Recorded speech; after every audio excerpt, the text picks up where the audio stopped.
Es sumamente importante que encuentros de este orden se estimulen en la historia de México del siglo XXI, más tomando en cuenta el modo en que a fin del siglo XX, el inicio de este siglo, se generó una erosión de este tipo de reuniones.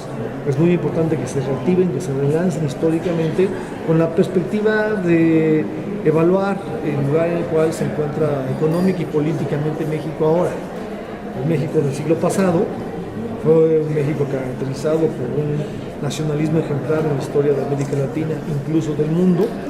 El México del siglo XXI es un México que le ha dado un giro regresivo a lo que fue el México del siglo pasado. En este sentido, espacios de este orden, más que ser como románticos, como una mirada hacia atrás de lo que ha quedado en el pasado, tiene más como perspectiva hacer una evaluación de toda la riqueza histórica, política que hubo en el sindicalismo mexicano, como para poder lanzar hacia el porvenir los desafíos de lo que significaría el sindicalismo mexicano para el siglo XXI. El sindicalismo mexicano del siglo XXI no puede asumir los complejos desafíos que encara si no es a partir de hacer diagnósticos de fondo de la situación tan compleja en la que se encuentra inserto en su país. El pensamiento crítico no es sinónimo de pensamiento desorientado, de ningún modo. El pensamiento crítico es este que tiene que asumir en toda su complejidad el desafío de pensar como sinónimo de traspasar.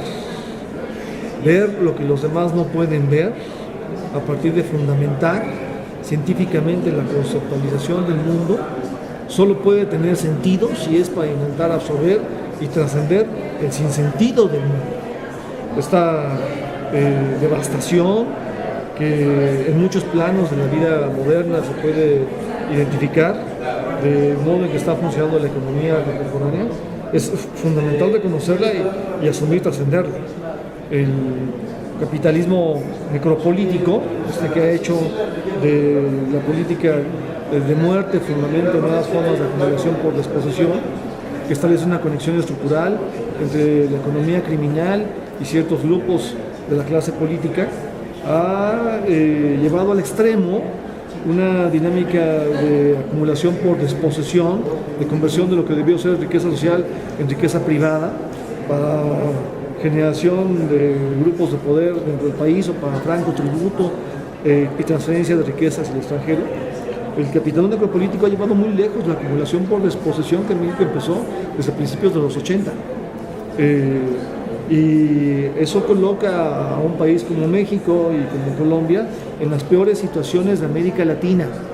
Para poder entender el lugar que tiene México en el siglo XXI hay que hacer un doble contraste. Por un lado, hacia América Latina. Felizmente América Latina no es México, infelizmente México no es América Latina. Los peores casos en América Latina son México y Colombia. En lugares como Bolivia o Ecuador hay una política económica y social que sí busca mejorar de manera genuina las condiciones de vida de la nación. Es extremadamente positivo que eventos de este orden se estén realizando. Es fundamental que se entienda el lugar en el cual se encuentra México actualmente, en contraste con nuestra historia, en contraste con lo que es América Latina. Las experiencias que están sucediendo en política social, en política económica, en proyecto de Estado nacionalista en América Latina son experiencias que dejan lecciones de primer orden para poder construir el México del siglo XXI. El México del siglo XXI tiene que aprender de lo mejor que fue el México del siglo pasado y de las experiencias de América Latina del siglo XXI. México no tiene por qué estar condenado a asumir el capitalismo necropolítico como su destino. Otro México, si es posible así porvenir, pero eso exige el pensamiento crítico, asumir, ver lo que otros no quieren.